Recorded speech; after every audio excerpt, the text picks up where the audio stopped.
اللہ الرحمن الرحیم الحمد للہ رب العالمین والصلاة والسلام علی نبیہ الکریم وعلی آلہ وصحبہ اجمعین اما بعد فاعوذ باللہ من الشیطان الرجیم بسم اللہ الرحمن الرحیم انا انزلناہ فی لیلۃ القدر وما ادراک ما لیلۃ القدر لیلۃ القدر خیر من الف شہر تنزل الملائکۃ والروح فیہا بإذن ربہم من کل امر سلام ہی حتی مطلع الفجر صدق اللہ العظیم وقال النبی صلی اللہ علیہ وسلم من قام لیلۃ ایمانا و احتسابا غفر له ما تقدم من ذنبی او کما قال علیہ الصلاۃ والسلام۔ میرے انتہائی قابل احترام دوستو، بزرگ، عزیزوں، قرآن اور حدیث کی روشنی میں جو بات آپ حضرت کے سامنے عرض کرنی ہے وہ شب قدر کی اہمیت اور اس میں ملنے والے فضائل اور اس کے متعلق جو فضائل قرآن اور حدیث میں آئے ہوئے ہیں اور بھی دیگر مضامین پر کچھ گفتگو کرنی ہے۔ تو سب سے پہلی بات تو ابھی جو میں نے آپ کے سامنے سورت تلاوت کی اس میں اللہ تبارک و تعالیٰ فرما رہے انا انزلناہ فی لیلۃ القدر، بے شک ہم نے اس قرآن کو لیلۃ القدر میں نازل فرمایا۔ تو پہلی فضیلت اس کی کیا ہوئی؟ قرآن جو نازل ہوا وہ شب قدر میں نازل ہوا۔ وما ادراک ما لیلۃ القدر، تم کو کیا معلوم ہے کہ شب قدر کیا ہے؟ قدر کی رات کون سی رات ہے، کیا تم کو پتہ ہے؟ پھر آگے فرما رہے لیلۃ القدر خیر من الف شہر، قدر کی رات 1000 مہینوں سے بہتر ہے، 1000 مہینوں سے افضل ہے۔ تنزل الملائکۃ والروح فیہا، کہ اس رات میں فرشتوں کی ایک جماعت بھی اترتی ہے، خصوصاً حضرت جبرائیل علیہ السلام کیا ہوتے ہیں، اس میں اترتے ہیں، نازل ہوتے ہیں۔ اور کیا کرتے ہیں؟ جو لوگ اٹھتے بیٹھتے ذکر میں جن کو مشغول دیکھتے ہیں ان سے مصافحہ کرتے ہیں، ان کے لیے رحمت کی، مغفرت کی دعائیں کرتے ہیں۔ بِإِذْنِ رَبِّهِمْ مِنْ كُلِّ أَمْرٍ، اللہ تبارک و تعالیٰ کی اجازت لے کر کے کیا ہوتے ہیں؟ فرشتے زمین پر آتے ہیں، ہر حکم کو لے کر اترتے ہیں۔ سلام، یہ رات سراپا سلامتی والی ہے، سراپا سلامتی والی رات ہے۔ اور کب تک رہتی ہے؟ سورج کے غروب ہونے سے لے کر کے طلوع ہونے تک، صبح صادق تک یہ رات کیا ہے؟ سراپا سلامتی والی ہی رہتی ہے۔ اب رمضان کی راتوں میں ویسے تو ساری ہی راتیں قدر کی راتیں ہیں، یعنی افضل راتیں ہیں، لیکن اسی میں ایک رات شب قدر ہے جو سب راتوں سے افضل ہے۔ حضرت انس رضی اللہ تعالیٰ عنہ فرماتے ہیں شب قدر جو ہے وہ صرف اسی امت کو ملی، اس سے پہلے جتنی امتیں گزری ہے ان میں سے کسی کو نہیں ملی۔ اب یہ اتنا بڑا انعام ہوا، اس کا سبب کیا ہوا؟ اب اس کا سبب علماء نے مختلف واقعات نقل کیے۔ سب سے پہلی بات یہ ہے کہ آپ صلی اللہ علیہ وسلم نے پہلی امتوں کی عمروں کو دیکھا کہ بڑی بڑی عمریں تھیں، لمبی لمبی عمریں، اور خوب عبادتیں کی، نافرمانی سے بچ کر زندگی گزاری اور عبادتوں میں اپنی زندگی لگائی۔ تو آپ صلی اللہ علیہ وسلم نے ان کی عمریں دیکھی تو آپ صلی اللہ علیہ وسلم کو تھوڑا رنج اور غم ہوا کہ میری امت کی عمریں تو 60-70 ہے، اس میں کیا عبادت کر لیں گے، کیا گناہوں سے بچ لیں گے؟ تو اس کی تلافی کے لیے آپ صلی اللہ علیہ وسلم کو اللہ تبارک و تعالیٰ نے بطور تحفہ یہ رات عطا فرمائی۔ ایک بات تو یہ، دوسری بات یہ بھی آتی ہے کہ بنی اسرائیل کے ایک شخص کا اللہ کے نبی صلی اللہ علیہ وسلم نے صحابہ کے درمیان میں تذکرہ کیا کہ ایک آدمی تھا بنی اسرائیل میں، اس نے 1000 سال تک اللہ کے راستے میں جہاد کیا، 1000 سال تک۔ جب صحابہ کے سامنے یہ بات آئی تو صحابہ حیران ہو گئے کہ یار 1000 سال تک اللہ کے راستے میں اس نے جہاد کیا تو اتنا ثواب اس کو ملے گا، ہماری عمریں تو 60-70 ہے۔ تو جب یہ صحابہ کا غم، صحابہ کا رنج اور شوق، یہ ساری چیزیں دیکھی تو اللہ تعالیٰ نے آپ صلی اللہ علیہ وسلم پر یہ صورت نازل فرمائی۔ تیسری بات یہ بھی ہے کہ آپ صلی اللہ علیہ وسلم نے بنی اسرائیل کے 5 نبیوں کا ذکر کیا، حضرت ایوب ہے، حضرت زکریا ہے، حضرت حزقیل ہے، حضرت یوشع علیہ السلام، یہ 4 نبیوں کا ذکر کیا۔ اور ذکر کرتے ہوئے یہ فرمایا کہ یہ جو نبی گزرے انہوں نے 80 برس تک اللہ کی عبادت کی، اور پوری 80 برس تک پلک جھپکنے کے برابر بھی اللہ کی نافرمانی نہیں کی۔ تو جب یہ ساری باتیں سامنے آئی تو اللہ تبارک و تعالیٰ نے کیا ہے، یہ رات آپ صلی اللہ علیہ وسلم کو عطا فرمائی کہ تمہارے لیے اس رات، یہ جو رات ہے یہ 1000 مہینوں سے بہتر ہے، مہینوں سے بہتر ہے، کہ اگر کسی کو یہ رات مل جائے تو 1000 مہینوں سے بہتر، 1000 مہینوں سے زیادہ اس نے کامل عبادت میں اپنی زندگی گزاری۔ اب چونکہ 60-70 سال یعنی شارٹ کٹ طریقہ ہے اللہ سے قرب پیدا کرنے کا۔ جیسے اس زمانے میں دنیا کے ملکوں میں جانے کے لیے، کونے کونے میں دنیا کے جانے کے لیے، پہلے زمانے میں تو کوئی ایسے چیزیں نہیں تھی، تو سال 2 سال لگتا تھا وہاں پر پہنچنے کے لیے، لیکن اس زمانے میں پلین آ گئے تو کئی ہزاروں کلومیٹر کا سفر گھنٹوں میں ہو جاتا۔ تو جس طرح پلین اللہ اس جگہ پر پہنچنے کے لیے سب سے کیا ہے، آسان اور سب سے جلدی والا ذریعہ ہے، تو یہ جو رات ہے اللہ تبارک و تعالیٰ نے امت کے لیے سب سے بڑا آفر ہے کہ بھائی عام دنوں میں تم مجھ سے قرب حاصل کر سکتے لیکن مشکل ہے، یعنی مشکل یعنی بہت ٹائم بھی لگ سکتا، لیکن یہ جو رات ہے اگر اس میں کسی نے 2 رکعت بھی پڑھ لیا یا تھوڑی ذکر کر لیا تو اس کو اللہ تبارک و تعالیٰ کا قرب جلدی مل جائے گا۔ تو اللہ کا قرب جلدی ملنے کے لیے اللہ تبارک و تعالیٰ نے یہ رات عطا فرمائی۔ اگر کسی کو 10 راتیں بھی نصیب ہو جائے شب قدر کی تو گویا اس نے 833 برس 4 مہینے سے زیادہ عبادت میں گزار دی، 833 برس 4 مہینوں سے زیادہ عبادت میں اس نے گزار دی۔ صرف 10 راتوں کا حساب ہے یہ۔ اگر 20 راتیں کسی کو مل گئی، یعنی اگر کسی نے رمضان کے مہینے میں آخری 10 راتوں میں رات میں عبادت کیا، ذکر کیا، تلاوت کیا، جتنی ہو سکے اتنی، ہر رمضان میں اس کی زندگی میں جتنے رمضان آئے اتنے رمضان اگر اس نے آخری کی 10 راتوں میں، اگر آخری کی 10 راتیں نہیں ہوئی تو کم سے کم جو 5 راتیں طاق راتیں اس میں اگر عبادت کر لیا تو اللہ کی ذات سے امید ہے کہ اس کو اتنا سارا ثواب کیا ہو جائے گا، مل جائے گا۔ تو یہ اس کا کیا ہوا، سبب ہوا۔ اب اللہ تبارک و تعالیٰ نے سب سے پہلی آیت میں کیا فرمایا، انا انزلناہ فی لیلۃ القدر، کہ ہم نے قرآن کو اس رات میں نازل فرمایا، ٹھیک ہے۔ اب قرآن سب سے بڑی کتاب ہے، اللہ تبارک و تعالیٰ کی ذات سب سے عظیم ذات ہے، سب سے بڑی ذات، اس کے اندر سے نکلا ہوا کلام سب سے بڑا، اس کے اندر سے جو نکلا ہوا کلام ہے قرآن شریف وہ سب سے بڑی۔ وہ قرآن جس پر نازل ہوا وہ نبی تمام نبیوں کے سردار بن گئے، اس کتاب کو لے کر جو آنے والا تھا وحی لے کر کے حضرت جبرائیل تمام فرشتوں کے سردار بن گئے، اور یہ جو کتاب ہے جس مہینے میں نازل ہوئی رمضان کے مہینے میں تمام مہینوں کا سردار کیا بن گیا، رمضان کا مہینہ۔ جس رات میں نازل ہوا قرآن شریف وہ رات تمام راتوں سے کیا بن گئی، افضل بن گئی۔ یہ بھی ایک خصوصیت، تو کیونکہ اللہ تبارک و تعالیٰ کا کلام ہے۔ اگر حضرت ابو بکر کے گھر میں قرآن شریف نازل ہوا، حضرت ابو بکر کے گود میں، تو حضرت ابو بکر تمام انسانوں میں سب سے افضل بن گئے۔ حضرت عائشہ رضی اللہ تعالیٰ عنہا کے شان میں اگر یہ قرآن نازل ہوا تو حضرت عائشہ رضی اللہ عنہا تمام ازواج مطہرات میں سب سے افضل عورت بن گئی۔ تو قرآن شریف سے جس کی بھی نسبت جڑیں گی وہ انسان تمام لوگوں سے کیا بن جائے گا، افضل بن جائے گا۔ جیسے مثال کے طور پہ آپ ایک کپڑا لے کر کے آؤ، کپڑے کی دکان میں سے ایک ہی تھان سے 2 کپڑے لے کے آؤ، ایک ہی تھان سے 2 کپڑے لے کر کے آؤ، ایک کپڑے کا دسترخوان بناؤ اور ایک کپڑے کا قرآن کا جزدان بناؤ، ایک کپڑے کا قرآن کا جزدان بناؤ، تو دونوں کے ثواب میں اور دونوں کی جو قدر رہیں گی اس کے دونوں کی قدر برابر نہیں رہیں گی۔ وہ دسترخوان ہے اس کی بھی قدر کی جائیں گی، لیکن یہ قرآن کا جزدان بن گیا، اس کی نسبت قرآن سے جڑ گئی اس کپڑے کی، اب اس کا بھی کیا کیا جائے گا، ادب کیا جائے گا۔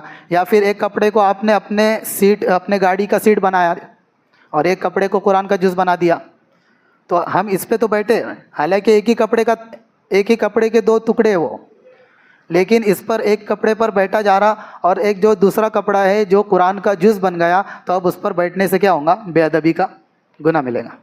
کیونکہ اس کی نسبت اللہ کے کلام سے جڑ گئی۔ تو قرآن شریف مہینے میں نازل ہوا، رمضان کا مہینہ مبارک ہو گیا، جس رات میں آیا وہ رات کیا ہو گئی، مبارک ہو گئی، اور جس نبی پر اترا وہ نبی تمام نبیوں کا سردار بن گیا، جس رات میں اتری وہ رات کیا ہو گئی، تمام راتوں سے افضل بن گئی۔ تو اسی طرح جس سینے کے اندر قرآن شریف محفوظ رہے گا وہ سینہ تمام سینوں سے افضل اور بہتر رہے گا۔ یہ ایک چیز ہے کہ اللہ تبارک و تعالیٰ نے جتنے بھی دین کے شعبے ہیں، آج ہمارا الحمدللہ قرآن شریف ختم ہوا، بہت بڑی عظمت والی بات ہے، فضیلت والی بات ہے ختم قرآن کا ختم ہونا۔ دین کے جتنے بھی شعبے ہیں ان تمام شعبوں میں سب سے مشکل شعبہ جو ہے وہ قرآن شریف سنانا ہے، سب سے مشکل شعبہ۔ دنیا کی کوئی نعت نظم یا کوئی پویم اگر سنانے کھڑے ہوتا آدمی تو ڈرتا کہ یار کیسے سناؤں گا، اتنی پریکٹس کرتا۔ تو یہ اللہ کا کلام ہے، اللہ کا کلام سنانے میں کتنی ڈر اور کتنی جھجک محسوس ہوتی ہوں گی وہ تو حافظ صاحب کو معلوم ہے۔ حافظ صاحب کو معلوم ہے کہ بھائی اس میں کتنا کیا ہے، پریشانی اور محنت کرنا پڑتی، دن رات ایک کر دو، صبح شام چلتے پھرتے خالی کیا فکر رہتی، بھائی تراویح میں کیا کرنا ہے، قرآن سنانا ہے، نہ شہری میں کھانا اتر رہا نہ افطاری میں کھانا اتر رہا، یہ فکر رہتی، کہاں رکنا ہے، کہاں رکوع کرنا ہے، کہاں سجدہ کرنا ہے، یہ بات سب سے مشکل شعبہ ہے۔ تو قرآن سنانے میں غلطی ہو جانا یہ عیب نہیں ہے، قرآن غلط پڑھنا یہ عیب ہے، قرآن میں غلطی کرنا یہ عیب نہیں ہے، قرآن سناتے ہوئے قرآن کو غلط پڑھنا یہ عیب ہے۔ اور بھول تو سب سے ہوتی، غلطی حضرت آدم علیہ السلام سب سے پہلے انسان ہے، قرآن ان کے بارے میں کہہ رہا ہے فنسی آدم علیہ السلام کیا ہو گئے، بھول گئے، نبی ہے سب سے پہلے نبی، سب کے اپنے باپ ہے، لیکن کیا فرما رہے قرآن کہ بھائی وہ کیا ان سے کیا ہو گئی، بھول ہو گئی۔ حضرت موسیٰ علیہ السلام سے بھول ہو گئی، کلیم اللہ ہے، اس قبطی فرعونی کو کیا کر دیے، مارے تو اس کا انتقال ہو گیا، انا للہ ہو گیا، بھول ہوئی۔ آپ صلی اللہ علیہ وسلم 4 رکعت والی فرض نماز پڑھا رہے تھے، 2 رکعت پہ سلام پھیر دیے، اللہ کے نبی صلی اللہ علیہ وسلم 2 رکعت پر کیا کر دیے، سلام پھیر دیے۔ ایک صحابی نے پیچھے سے پوچھا اے اللہ کے نبی کیا نماز مختصر ہو گئی یا آپ بھول گئے؟ تو اللہ کے نبی کہنے لگے کہ کچھ نہیں ہوا۔ پھر آپ صلی اللہ علیہ وسلم نے کچھ صحابہ سے تحقیق کی کہ بھائی کیا معاملہ ہوا، تو سب صحابہ سے تحقیق کی تو بتایا گیا کہ بھائی 2 رکعت پہ کیا ہو گیا، سلام پھیر دیا۔ پھر آپ صلی اللہ علیہ وسلم نے سجدہ سہو کر کے پھر کیا ہے نماز مکمل کر لی۔ تو دیکھو اللہ کے نبی ہے، تمام نبیوں کے سردار ہے، لیکن کیا ہو گئی، ان سے بھول ہو گئی۔ اتنا بڑا ایشو نہیں بنایا صحابہ نے پیچھے رہ کر کے کہ امام صاحب ہے کس کے غلطی ہوتی، کیا ہو گیا، قرآن شریف اتنا پڑھ رہے، غلطی ہو رہی ہمیشہ کیا ہو رہی۔ تو اللہ کے نبی حضرت آدم علیہ السلام جب ان سب لوگوں سے کیا ہوئی، بھول ہوئی، غلطی نہیں بولیں گے، بھول ہوئی۔ تو اس زمانے میں تو جو لوگ ہیں، نہ نبی کی مقدس ذات موجود ہے اور نہ صحابہ جیسی مقدس جماعت موجود ہے، تو اس زمانے میں بھول ہونا کوئی ایسی بڑی بات نہیں ہے۔ تو اگر کسی سے بھول ہو بھی جائے تو اس کو اتنا بڑا ایشو بنانے کی ضرورت نہیں رہنا چاہیے کہ بھائی انسان ہے، اس سے کیا ہوتا۔ ابھی پچھلے سال حرم میں تھے، مکہ میں عمرے کے لیے، تو عید کے دن کی فجر کی نماز ایک بزرگ پڑھا رہے تھے، اور وہ بزرگ کا مقام ایسا ہے کہ جتنے ابھی نماز پڑھاتے نا، قاری سدیش ہے، شیخ یاسر الدوسری ہے، معقلی ہے، بندر بلیلہ ہے، جتنے بھی بڑے بڑے جن کا تم سنتے ہوں گے یوٹیوب پہ، ان سب کے استاد ہے وہ، شیخ صالح ان کا نام ہے۔ عید کے دن کی فجر کی نماز پڑھا رہے، ہم بھی ان کے پیچھے پڑھ رہے، عزت سماعن فطرت پڑھا رہے تھے۔ کون سی نماز، کون سی صورت، عزت سماعن فطرت، بہت آسان صورت ہے، کئی لوگوں کو یاد بھی ہوں گی۔ اور ایسی غلطی ہو رہی تھی ان سے، ان کو پڑھتے ہی نہیں آ رہا تھا۔ تو جو سمجھدار لوگ رہتے نا، وہ یہ سوچ لیتے کہ بھائی انسان ہے، غلطی ہوتی۔ اب جس کو سمجھ نہیں، کم عقل رہتا، تو وہ بولتا کیس کے غلطی ہوئی، کیوں ہوئی، اتنا بڑا ایشو بنائیں گا، امام صاحب سے کیوں غلطی ہو رہی، امام صاحب کا نہیں چلنا چاہیے، اگلے سال سے دوسرا حافظ لائیں گے، حافظ چینج کرو، قرآن ان کو یاد نہیں ہے، اب اتنا بڑا ایشو بنا رہا۔ بھائی فرشتے نہیں ہے، اگر فرشتے ہم مان رہے تو پھر فرشتوں کے پیچھے نماز نہیں ہوتی۔ اگر ہم یہ سوچ رہے کہ بھائی ان سے غلطی ہونے سے نہیں مانگتا، ایک ٹرسٹیوں کی جماعت ایک مولانا کے پاس گئے کہ بھائی ہم کو ایسا حافظ ہونا کہ بھائی جس سے غلطی نہیں ہونے مانگتا۔ تو مولانا نے بولے بھائی جبرائیل سے کانٹیکٹ کرو۔ کس سے کانٹیکٹ کرو، جبرائیل سے، بھائی وہ ایسے ہے جن سے کیا ہے غلطی، ورنہ انسانوں سے تو کیا ہوں گی غلطی ہونا اور اس کو سدھار دینا، یہ بھی ضروری ہے۔ اگر کبھی ہو جائے آگے پیچھے کوئی آیت چھوٹ جائے یا کوئی صفحہ چھوٹ جائے تو اگلے دن یا اگلی رکعت میں کیا کر لینے کا، اس کو پر کر لینے کا۔ حافظ صاحب کی بھی کیا یہ ذمہ داری ہے، لیکن ہماری بھی ذمہ داری ہے کہ ہم بھی یہ سمجھے کہ بھائی انسان نماز پڑھا رہا، ہم بھی اپنے یہ ذہن میں رکھیں کہ بھائی انسان نماز پڑھا رہا۔ اگر سوچیں گے فرشتہ ہے تو پھر اپنی نماز کا کیا ہو جائے گا، مسئلہ ہو جائے گا۔ اس لیے بہت مشکل، اس کو محراب بولتے، محراب، اس کو کیا بولتے، محراب، محراب کا مطلب ہے لڑائی کی جگہ. کیا مطلب؟ لڑائی کی جگہ. یعنی جو حافظ صاحب، امام صاحب جو بھی نماز پڑھاتے تو شیطان ان سے لڑائی کرتا، وسوسے ڈالتا. یعنی ان کا ذہن ادھر ادھر بہکانے کی کوشش کریں گا تاکہ ان کی نماز خراب ہو جانے کی وجہ سے سب کی نماز کیا ہو جائے؟ خراب ہو جائے. لیکن امام صاحب اس سے لڑائی کرتے رہتے. محراب کا مطلب بتا رہا میں، لڑائی کی جگہ. کیا مطلب؟ شیطان وسوسے ڈالیں گا، ادھر ادھر بہکائیں گا، لیکن امام صاحب، حافظ صاحب کیا کوشش کرتے ہیں کہ بھائی نہیں، ہماری ذمہ داری ہے، امت کی نماز کا مسئلہ ہے، ہم کیا ہے، امت کے رہبر ہے، تو ہمیں ادھر ادھر ذہن نہیں ڈالنا ہے. تو وہ ان سے شیطان کے وسوسوں سے لڑ کر کے اپنے ذہن کو یکسو کرتے اور نماز کیا کرتے ہیں؟ مکمل پڑھاتے ہیں. تو لڑائی کی جگہ میں شیطان کنٹینیو کیا کر رہا؟ جھگڑے کر رہے ہوا ہے. اس میں اگر اچھے سے نماز ہو جا رہی تو کتنی شکر کی بات ہے، اور کبھی غلطی ہو جائے تو پھر وسوسے میں کیا ہو گئے؟ ہم پھنس گئے. تو یہ ساری باتیں ہماری کیا ہونا چاہیے؟ ذہن میں ہونا چاہیے. سب سے مشکل کام ہے، سب سے مشکل شعبہ. کبھی کبھی تو ایسا ہوتا ہے کہ بھائی جو صفحہ ایک دم پکا یاد کر کے گئے کہ بھائی اس میں تو کبھی غلطی نہیں آئیں گی اپنی، تو اسی میں کیا ہوتی؟ غلطی آتی. یعنی اللہ تبارک و تعالیٰ یہ بتانا چاہتے ہیں حافظ صاحب کو کہ بھائی تیرا یہ نہیں ہے، یہ تیرا کمال نہیں ہے، یہ تو ہمارا فضل ہے کہ ہم کیا کر رہے ہیں؟ ہر آیت تیری زبان پہ جاری کر رہے. یہ ہمارا یقین ہونا چاہیے پڑھانے والوں کا کہ بھائی تیرا کمال نہیں ہے، یہ میرا فضل ہے کہ میں کیا ہے. ورنہ قرآن تو کہہ رہا لو انزلنا ھذا القرآن علی جبل، اگر اس قرآن کو ہم پہاڑ پر اتار دیتے تو اللہ کی خوف سے وجہ سے کیا ہو جاتا؟ ریزہ ریزہ ہو جاتا. لیکن اللہ تبارک و تعالیٰ نے اس کے سینے کو، ایک امام کے، حافظ صاحب کے سینے کو کیا کیا؟ چوز کیا، منتخب کیا کہ اس کے سینے میں محفوظ رہیں گا. ورنہ پہلی امتوں میں ایسا نہیں تھا. حضرت موسیٰ علیہ السلام پر تورات نازل ہوئی تو صرف حضرت موسیٰ علیہ السلام تورات کے حافظ رہتے تھے، ان کی امت حافظ نہیں رہتی تھی تورات کے. حضرت عیسیٰ علیہ السلام پر انجیل آئی تو حضرت عیسیٰ علیہ السلام انجیل کے حافظ ملیں گے، ان کی امتوں میں انجیل یاد کرنے کا نظام نہیں ملے گا آپ کو. حضرت داؤد علیہ السلام زبور آئی تو صرف حضرت داؤد علیہ السلام زبور کے حافظ ملیں گے. ٹھیک ہے. اگر کوئی قرآن یاد کر لیتا تھا اس زمانے میں، جو بھی کتاب تھی، جیسے حضرت عزیر علیہ السلام کو اللہ کا بیٹا مان لیے یہودیوں نے. کیا مان لیے؟ اللہ کا بیٹا. اس کی وجہ کیا ہے معلوم؟ اس کی وجہ یہ ہے کہ حضرت موسیٰ علیہ السلام پر تورات نازل ہوئی، اس کے بعد حضرت عزیر علیہ السلام نبی بنا کر کے بھیجے گئے اور کتاب نہیں دی گئی. تو حضرت عزیر علیہ السلام نے تورات کو پورا منہ زبانی یاد کر لیا. تو اس زمانے کے لوگوں نے سوچا کہ یار اللہ کی کتاب کوئی اگر منہ زبانی یاد کر لے تو وہ عام انسان نہیں ہو سکتا، وہ یا تو اللہ کا بیٹا ہو سکتا یا فرشتہ ہو سکتا. تو لوگوں نے ان کو اللہ کا بیٹا مان لیے کہ اللہ کا بیٹا ہی ہو سکتا جو پورا تورات کو کیا کر لے؟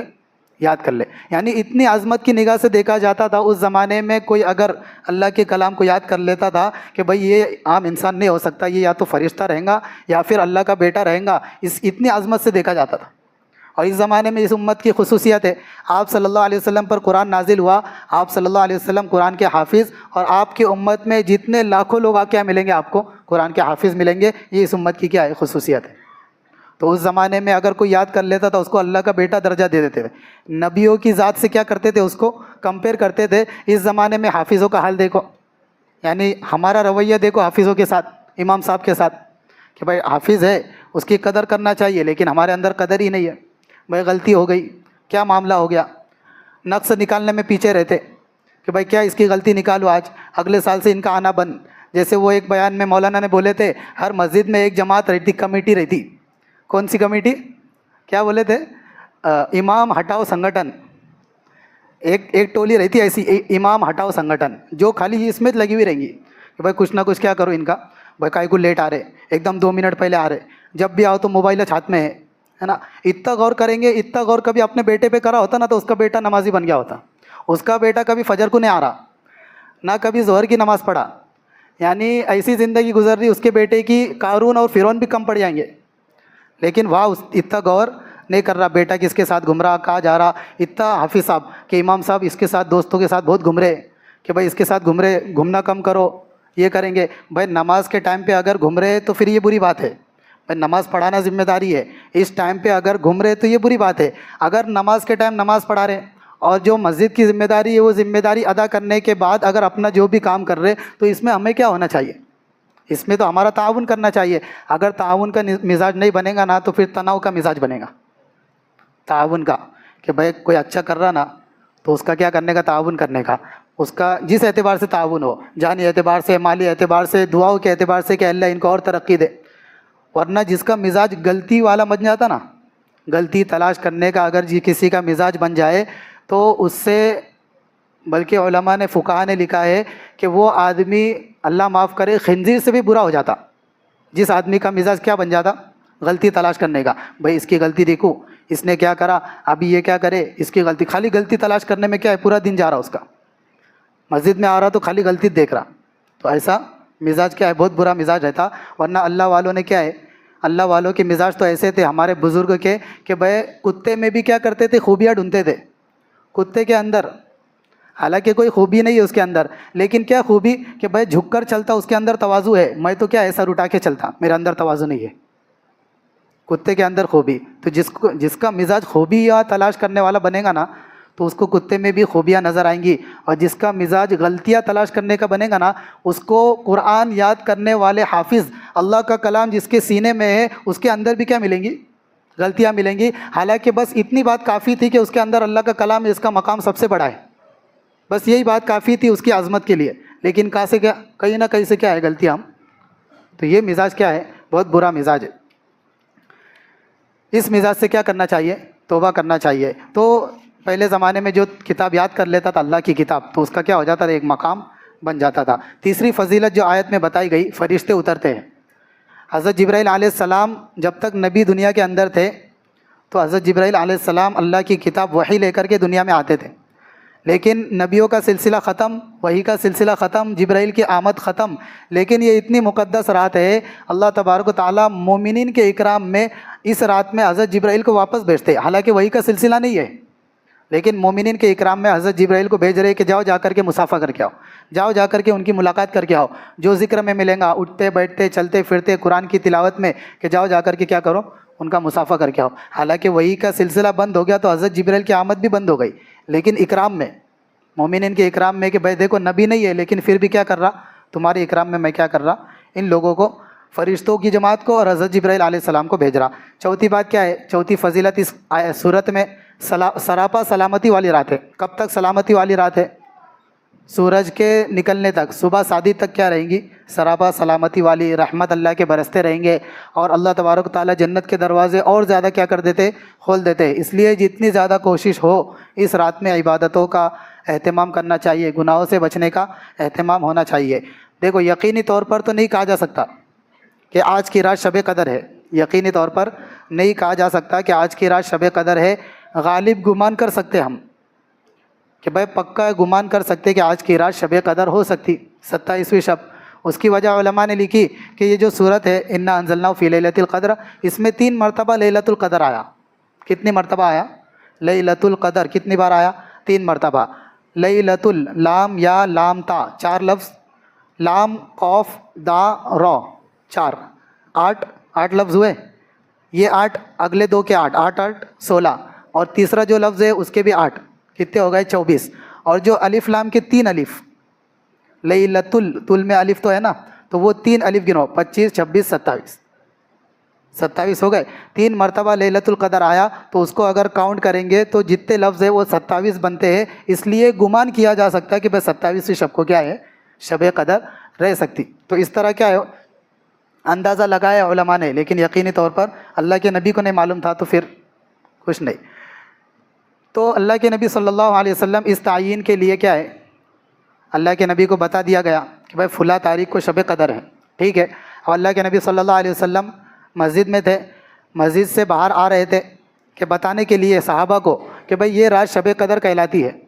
اب جیسے ہی باہر آئے تو 2 لوگوں میں کیا ہو رہے، جھگڑے ہو رہے قرضے کے معاملے میں. اس کے پیسے باقی، وہ اس کے پیسے مانگ رہا. اللہ کے نبی صلی اللہ علیہ وسلم آئے، کیا معاملہ ہو گیا، بولے یار پیسے باقی. تو اللہ کے نبی صلی اللہ علیہ وسلم نے ان سے بات کر لی کہ بھائی تم اس کا قرضہ لوٹا دینا اور تم اس سے کیا کر دینا، اور صلح صفائی کر لی. صلح صفائی کرنے تک یہاں زمین پر صلح صفائی کر لی. اللہ تبارک و تعالیٰ نے ان کے ذہن میں کیا کر دیا، صاف کر دیا، اور شب قدر کی تعین بھلا دی. یہ معاملہ ہو گیا. اللہ کے نبی صلی اللہ علیہ وسلم کہنے لگے مجھے معلوم پڑ گیا تھا کون سی رات ہے، لیکن تمہارے جھگڑوں کی وجہ سے، نحوست کی وجہ سے یہ شب قدر کی تعین کیا ہو گئی، اٹھا لی گئی. اب آپ اندازہ لگاؤ، مسجد نبوی ہے، کتنی مقدس مسجد ہے، مدینہ منورہ ہے،